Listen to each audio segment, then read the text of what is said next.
Hi everyone, welcome to my channel Bibbidi Bobbidi Books. My name is Ellie and today I'm so excited to be filming another book tag video. So I am going to be filming the queer book tag, which was created by Stephanie from the channel Skim with Steph. So thank you so much, Stephanie, for creating this tag and for encouraging me to give it a go. So she has created a prompt for each letter of the word queer. So I thought this would be a really fun one to do, and it's also perfect considering we're still in Pride Month. So yes, please do play along with me and let me know your answers down below. Also, please go and check out Stephanie's channel because she is honestly the most lovely human and she has a really great channel, so I'll have all her links down below. It would be great if you could go over and support her and subscribe. But without further ado, I'm just going to jump straight in with the first prompt. So the first one is Q for quick, choose a short read. Now for this one I am going to choose A Dowry of Blood by S.T. Gibson. This sounds so good. I've had my eye on this little novella for a long time. It's a gothic, sapphic reimagining of Dracula's brides. Need I say more? I think that sounds so fantastic. I am going to be picking this one up in the autumn Halloween time because I think it would be perfect for that kind of creepy season. But yeah, as I say, need I say more than sapphic reimagining of Dracula's brides? But if you want to know a little bit more about the plot, I will just give you a quick read of the synopsis. Saved from the brink of death by a mysterious stranger, Constanta is transformed from a medieval peasant into a beautiful bride fit for an undying king. But when Dracula draws a cunning aristocrat and a starving artist into his web of passion and deceit, Constanta realizes that her beloved is capable of terrible things. Finding comfort in the arms of her rival consorts, she begins to unravel their husbands' dark secrets. With the lives of everyone she loves on the line, Constanta will have to choose between her own freedom and her love for her husband. But bonds formed by blood can only be broken by death. How good does that sound? That sounds so gothic and just so great. And I believe this one comes in at about 235 pages, so it's quite short, which is why I've picked it for this prompt.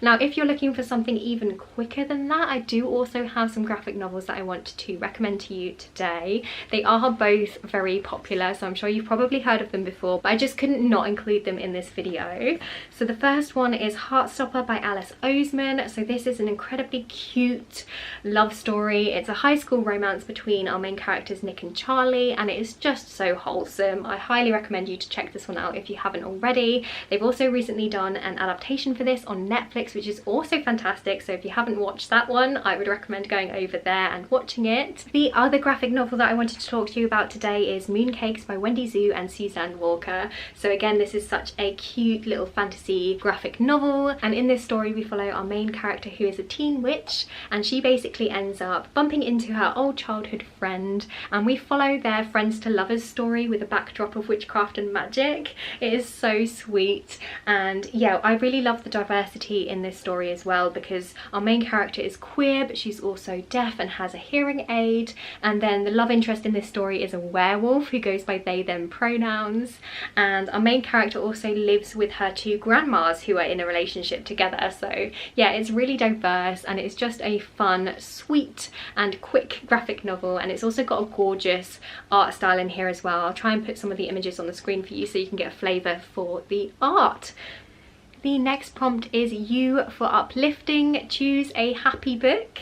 So for this one I have chosen Legends and Lattes by Travis Baldry. So this is a fairly new release. It's a self-published fantasy book, and I just thought the premise for this one sounded so fun because in this book we follow our main character who is an orc, but she is really fed up of her warrior life and she just wants to settle down and open up a coffee shop.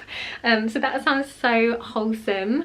I'll give you a little read of the back of this one as well. So this says, worn out after decades of packing steel and raising hell, Viv the orc barbarian crashes out of the warrior's life with one final score.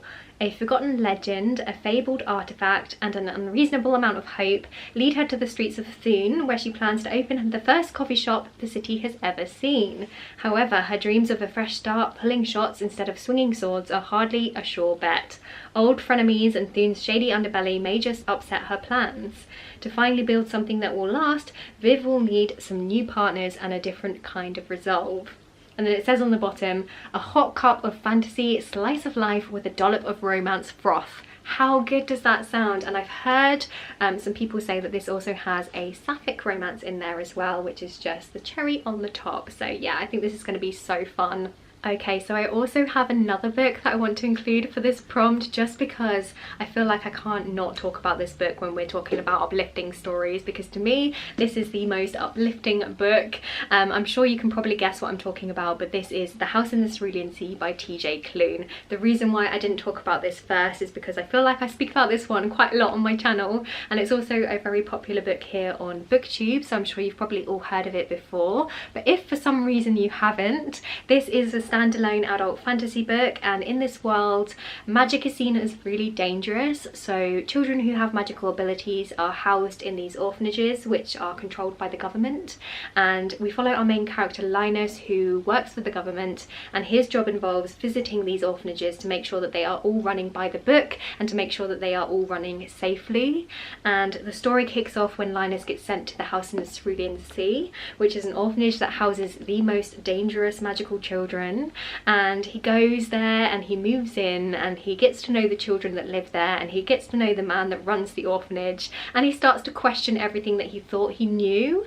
And it's just such a wholesome story. All of the characters are fantastic, and it's also got a very sweet queer romance in there as well. So if you haven't read this one, you need to. It is such a lovely story, and I also feel like it's perfect for summer. The next prompt is E for Empower. Choose a book which represents your identity. Now, I identify as a straight woman, but I wanted to pick a book that has some queer representation in it for the purposes of this tag. So the book that I've decided to go for is Six of Crows by Leigh Bardugo.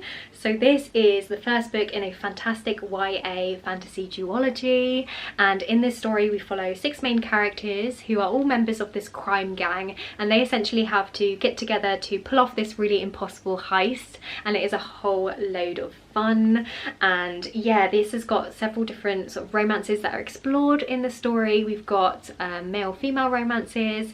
The chemistry between Matthias and Nina is one of my favourites. I love those two characters together. But we have so many different fantastic characters in here, and it's quite a diverse group. So we've got characters from all different backgrounds and from different races and different sexualities. We've got one character that has a physical disability, and I really enjoy that about this book. And I also love how well fleshed out each character is. They all feel really complex, and I just really appreciate that, because I feel like sometimes queer characters in particular can sometimes feel a little bit one-dimensional in literature, and I feel like sometimes they can feel a little bit stereotyped, or their sexuality is kind of used as their main trait, which just isn't the case in this book, which I really appreciate. For example, one of my favourite characters in this book is Jesper, who is a queer character, and he is this really awesome sharpshooter, and he's also really charismatic, and he's really funny, and he kind of holds the whole group together. But he also has a really bad gambling addiction, which is why he's gotten involved in the crime scene. And yeah, I just adore his character and I adore this story. So if you haven't checked this one out already, I highly recommend that you do. I appreciate that it's quite an old one now, but I personally feel like it stands up to the test of time and would still recommend for you to pick it up. The next prompt is E for Educate. Choose a non-fiction book. So for this one, I'm going to choose All Boys Aren't Blue by George M. Johnson. So this is a memoir that explores Johnson's experience of growing up as a queer black man in New Jersey, and I have honestly heard nothing but fantastic things about this book. I hear it is really powerful and really raw, and I'm expecting it to be a really interesting exploration into gender and sexuality and identity, and I'm really looking forward to this one. If you've read this one before, please let me know. I'd love to have a chat with you down in the comments. Okay, and the final prompt is R for recent. Choose a recent acquisition or publication. Now for this prompt, I've got a couple of books that I have on pre-order that I wanted to talk to you about. I'm just going to grab my laptop. So the first one is What Moves the Dead by T. Kingfisher. So this looks like an absolutely terrifying horror novella that I'm also weirdly excited about. And I also believe that this novella has a genderqueer protagonist. But yeah, I'll read you a little bit of the synopsis. So it says, when Alex Easton, a retired soldier, receives word that their childhood friend Madeline Usher is dying, they race to the ancestral home of the Ushers in the remote countryside. What they find there is a nightmare of fungal growths and possessed wildlife surrounding a dark, pulsing lake. Madeline sleepwalks and speaks in strange voices at night, and her brother Roderick is consumed with a mysterious malady of the nerves. Aided by a British mycologist and a baffled American doctor, Alex must unravel the secret of the House of Usher before it consumes them all. How scary does that sound? It sounds super, super creepy, super dark and twisted, and I think it's going to be really perfect for the autumn Halloween time if I'm feeling brave enough to pick it up.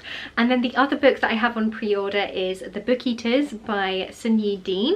So I've heard that this one has a sapphic romance in it, which is awesome. And yeah, I just thought this one had the coolest and most unique premise for a book that I've read in a long while, so I'm really, really excited to give this one a go. So it says, out on the Yorkshire moors lives a secret line of people whom books are food, and who retain all of the book's content after eating it. To them, spy novels are a peppery snack, romance novels are sweet and delicious. Eating a map can help them remember destinations, and children, when they misbehave, are forced to eat dry, musty pages from dictionaries. Devon is part of the family, an old and reclusive clan of book eaters. Her brothers grow up feasting on stories of valour and adventure, and Devon, like all other book eater women, is raised on a carefully curated diet of fairy tales and cautionary stories. But real life doesn't always come with happy endings, as Devon learns when her son is born with a rare and darker kind of hunger, not for books, but for human minds. I'm sorry, but how good does that sound? It sounds so random, but also so amazing, and I'm super intrigued to see how that all plays out. It sounds like there's a whole lot going on there, and I cannot wait. So yeah, I'm really, really excited to have that one on pre-order. I'm not sure if it's an adult book or if it's a YA book, but either way, I'm sure it's going to be a whole lot of fun.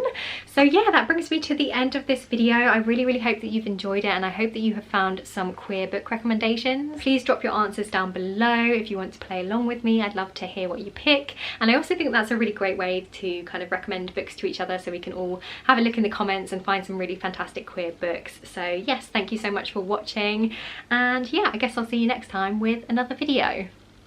Bye!